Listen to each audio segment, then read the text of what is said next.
So a quick little update on this system that I have here.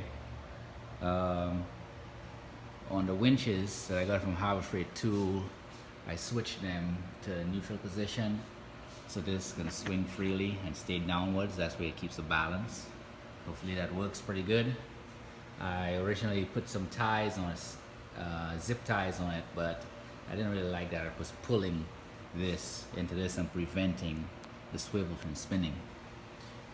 So I'm gonna leave it like that and see how it works. Another quick tip: these bags get dirty really fast, like grime and stuff, salt, of sweat and whatnot.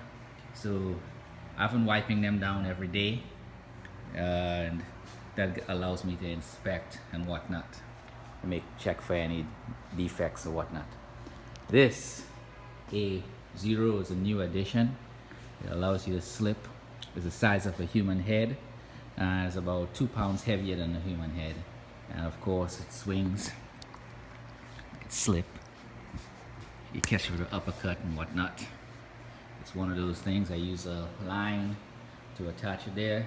The line's rated for like 2,000 pounds. It's for a docking line for boats, so it should work fine. So that's a quick update. Make sure you just keep these things wiped down on a daily, because I noticed there's like little grime and dust, like sand build-up on it.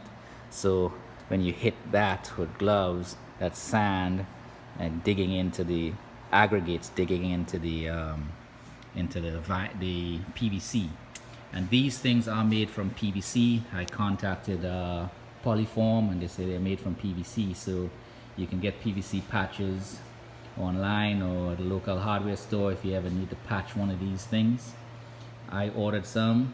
I'm using the HH66 glue and of course a generic PVC patch.